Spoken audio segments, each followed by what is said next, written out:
Hi friends, welcome to Kodak cooking. இன்றைக்கி நம்ம snacks recipe தான் பார்க்க போகிறோம். ரொம்பவே டிஃப்ரெண்ட்டான பஜ்ஜி ரெசிபி தான் பார்க்க போகிறோங்க. வெளியில் போய் பஜ்ஜி மிக்ஸ் வாங்காமல் வீட்லேயே எப்படி பர்ஃபெக்டாக பஜ்ஜி மிக்ஸ் ரெடி பண்ணுறது அப்படின்னு நம்ம பார்க்கலாம். வெளியில் போய் வாங்குகிற பஜ்ஜி மிக்ஸில் நிறைய ப்ரிசர்வேட்டிவ்ஸ் நம்மளுக்கு கலந்துருப்பாங்க.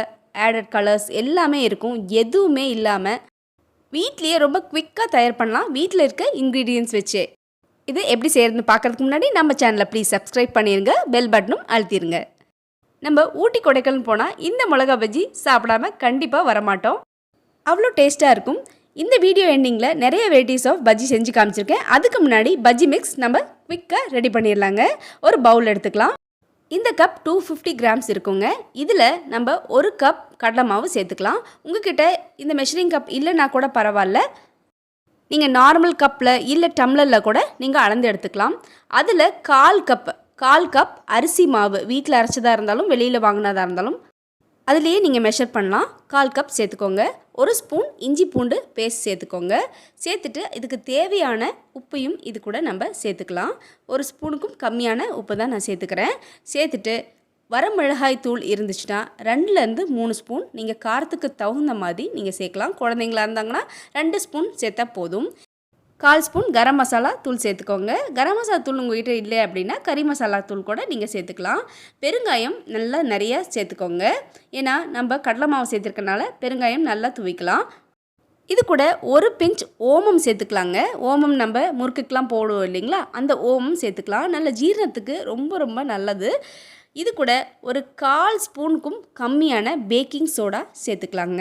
ரொம்ப கம்மியாக ஒரு பிஞ்ச் எடுத்துட்டிங்கன்னா கூட போதும், இல்லை 1/4 ஸ்பூனுக்கும் கம்மியாக நீங்கள் சேர்த்துக்கிட்டிங்கன்னா கூட போதும். மஞ்சத்தூள் ஒரு 1/4 ஸ்பூன் சேர்த்துட்டு நல்லா மிக்ஸ் பண்ணி கொடுங்க. ஏன்னா நம்ம போட்ட மசாலா எல்லாமே நல்லா மிக்ஸ் ஆகி வரும். இது கூட 1 கப் தண்ணி சேர்த்துக்கலாம். எந்த கப்பில் நீங்கள் மெஷர் பண்ணுறீங்களோ, கடலை மாவு மெஷர் பண்ணுறீங்களோ அதே கப்பில் 1 கப் தண்ணி சேர்த்துக்கோங்க. உங்களுக்கு கரெக்டாக இருக்கும். நீங்கள் கடலை மாவு டம்ளரில் பவுலில் எதில் வேணாலும் நீங்கள் மிக்ஸ் பண்ணலாங்க. நீங்கள் எதில் மிக்ஸ் பண்ணாலும் அதில் 1 கப் தண்ணி கரெக்டாக விட்டுட்டிங்கன்னா அதுவே உங்களுக்கு கரெக்டான மெஷர்மெண்ட்டாக உங்களுக்கு இருக்கும். நான் இந்த மெஷரிங் கப்பில் மெஷர் பண்ணனால இதுலேயே 1 டம்ளர் தண்ணி விட்டுட்டேன். பாருங்கள், கை வச்சு இப்படி பார்த்தா அந்த கையில் ஒட்டணும். இந்த மாதிரி பதத்துலேயும் இருக்கணும். இப்போ மிளகாவை நம்ம ரெடி பண்ணிடலாம். நீங்கள் மிளகாவை காம்பு எடுத்துட்டு லைட்டாக ஒரு கோடு மட்டும் போட்டுக்கோங்க. கோடு மட்டும் போட்டுட்டு அதில் இருக்க விதையை கம்ப்ளீட்டாக எடுத்தாலும் எடுக்கலாம். இல்லை ரொம்ப ஸ்பைஸியாக எனக்கு வேணும் அப்படின்னா நீங்கள் எடுக்காமல் விடலாம். பட் அந்த நுனியில் நிறைய விதைகள் இருக்கும், அதை கொஞ்சமாக நீங்கள் எடுத்துருங்க. ஏன்னா நிறைய விதைகள் இருந்தால் குழந்தைங்க சாப்பிட மாட்டாங்க. நீங்கள் அதனால் கொஞ்சமாக அந்த விதைகள்லாம் எடுத்துருங்க. எடுத்துகிட்டு இது மாதிரி கீறி விட்டுட்டு அப்படியே கூட டிப் பண்ணி நம்ம போடலாம் பஜ்ஜியா. இல்லை அப்படின்னா இது மாதிரி 2ஆக கட் பண்ணிடுங்க. 2ஆக ஃபுல்லாக கட் பண்ணிங்க, நீளமாக கட் பண்ணிவிட்டு அதில் இருக்க விதையை கூட நீங்கள் எடுத்துகிட்டு கூட நீங்கள் போடலாம்.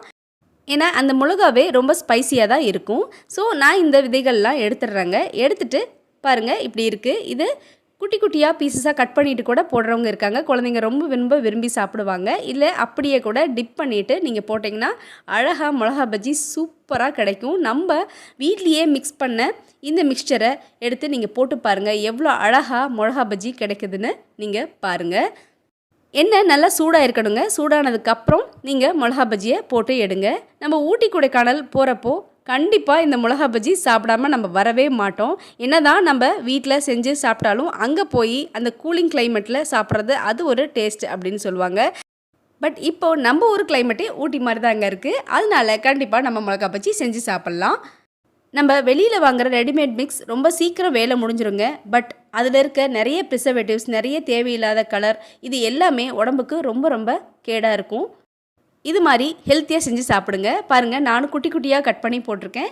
இப்போ பிரெட் பஜ்ஜி இது மாதிரி முக்கோணமாக கட் பண்ணிவிட்டு அதையும் டிப் பண்ணி நம்ம போட்டு பார்க்கலாங்க. அவ்வளோ டேஸ்ட்டாக நல்லா மொறுன்னு குழந்தைங்களுக்கு ரொம்ப பிடிக்கும். பெரியவங்களும் ரொம்ப விரும்பி சாப்பிடுவாங்க. நல்லா சாஃப்டாக வெளியில் கிறிஸ்பியாகவும் உங்களுக்கு கிடைக்கும். பாருங்கள், நான் பீர்க்கங்காவும் வாழைக்காவும் இப்படி ரவுண்டாக கட் பண்ணி வச்சுருக்கேங்க. பீர்க்கங்காய் பஜ்ஜி உண்மையிலேயே ரொம்ப டேஸ்ட்டாக இருக்கும். வாழைக்காய் பஜ்ஜி உங்களுக்கு சொல்லவே வேண்டாம்.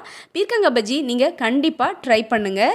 குட்டி குட்டியாக ரவுண்டாக ரொம்ப மெலிசாக கட் பண்ணி போட்டு பாருங்கள். குழந்தைங்க ரொம்ப விரும்பி சாப்பிடுவாங்க. நம்ம பஜ்ஜியாக போட்டு கொடுக்கும்போது ரொம்பவே விரும்பி எல்லாருமே நம்ம சாப்பிடுவோம். இன்றைக்கி மிளகா பஜ்ஜி, பீர்க்கங்காய் பஜ்ஜி, பிரெட் பஜ்ஜி, வாழைக்காய் பஜ்ஜி எல்லா பஜ்ஜியும் நம்ம பார்த்தோம். அதே மாதிரி வீட்லேயே செஞ்ச ரெடி மிக்ஸை நம்ம செஞ்சு காமிச்சோம். இந்த ரெசிபி உங்களுக்கு பிடிச்சதுன்னா ப்ளீஸ் கண்டிப்பாக நம்ம சேனலுக்கு சப்ஸ்கிரைப் பண்ணிடுங்க, பெல் பட்டனும் அழுத்திடுங்க. பாய்.